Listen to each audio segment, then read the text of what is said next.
Well, hello and welcome back to the workshop, where today we're joined by Ben from Heljan for a brand new product reveal. And as we're sat inside a TT 120 layout, Ben, people are already going to guess that it's not a double O gauge or an O gauge loco. No, it's not a double O gauge or O gauge this time. We've got our first TT product. So what made you, you looked at TT before with the Class 31, what made you come back to the scale? Well, we've always felt that it's a great scale, a good size, and there's a lot of potential for growth in this area. We never really, although we backed away from it earlier, we never really forgot about it, and we've always been looking at new ideas, and we feel that now is the right time to come back to it. Yeah.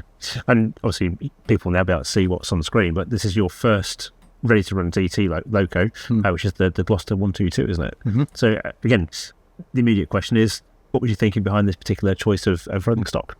Well, we wanted to start off with something that was a single train, a train in a box sort of thing. So you can, even if you've got no other items of rolling stock, you can start off with this, a couple of buildings, a looper track, and you can build a micro layout or something achievable as a starting point.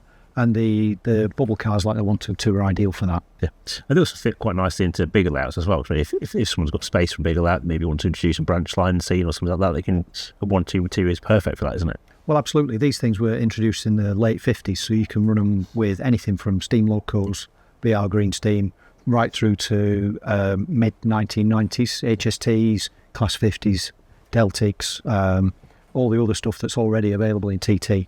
So they're a nice complement to what's already available, and that's what we want to achieve in TT is work with other suppliers to ensure that there's a coherent and cohesive range of products available. So, in terms of designing your first TT 120 product, is this different to working in the other scales for Heljan? It's a lot smaller for a start compared to our O gauge stuff. Obviously, we already do the Class 122 in O gauge, and a lot of the research, the information has been scaled down from that. But it's a very different discipline, obviously, because unlike, say, a diesel loco, where you've got a lot of space inside the body for weight and speakers and motor and all that sort of thing, it's got an open saloon, so there's an awful lot of space that's not usable on this. So it's been a real challenge to fit everything in and still make it look authentic. Yeah. And in terms of, if you're picking a double O gauge loco, there must be some kind of commonality of at least how you design wheels or how you design a gear train. But presumably with TT, this literally is ground up. Everything is new. Absolutely, yeah. We're starting with a clean sheet of paper. We're using different techniques that we've not used before. We're using different technology, such as the ESU's E24 compact DCC interface. There's a very small slimline motor in there to create the space inside the body. But yeah, we want this to be unlike our double O and O gauge stuff, which we've been doing for 20 odd years. And there's a sort of legacy and a history to it.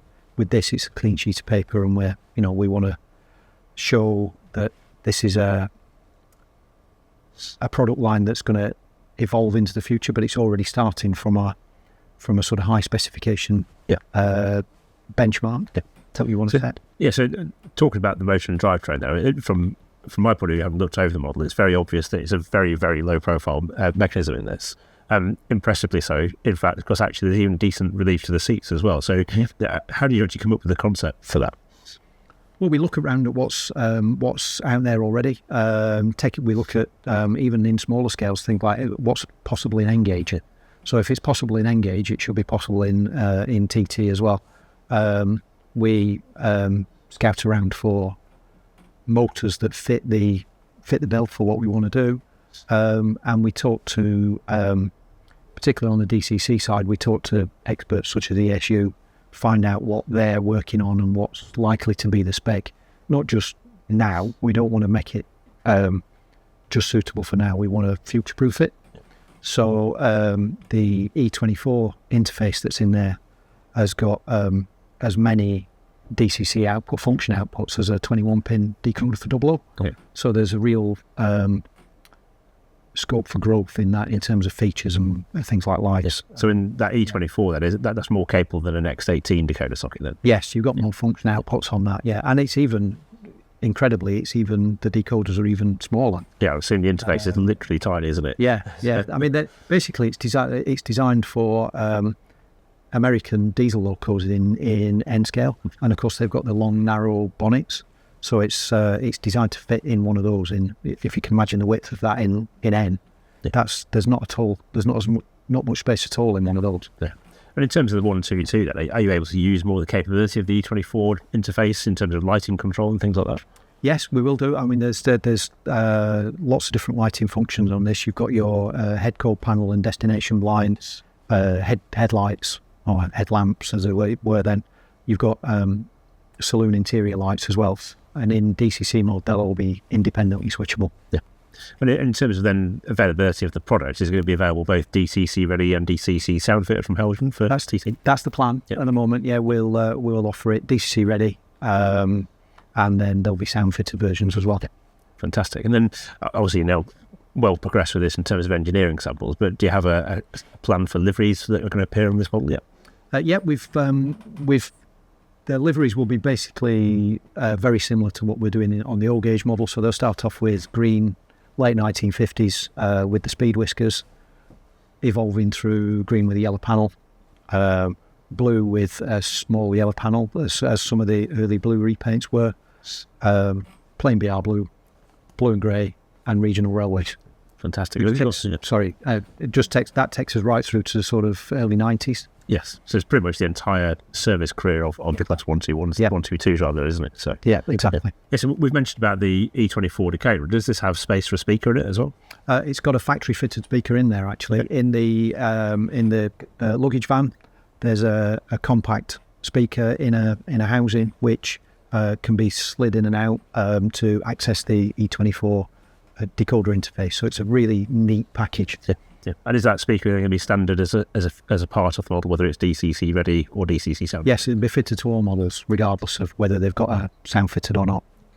So how far away are these from being actually in the shops ready to buy? Well, this is only the first sample, so we're still some way away, but we expect them to be in the shops sort of early 2026, something like that. And then we'll release all the details of the exact numbers, liveries, things like that, and prices later this year. Fantastic. Well, thank you for joining us today, Ben. It's been great to see the Class 122 for TT120 scale. You can read more about the new 122 for TT120 scale on keymodel.com, and you can also see the model on the Heljan stand at Model World Live on April 26th and 27th, 2025. Thank you very much for watching today. I will see you next time.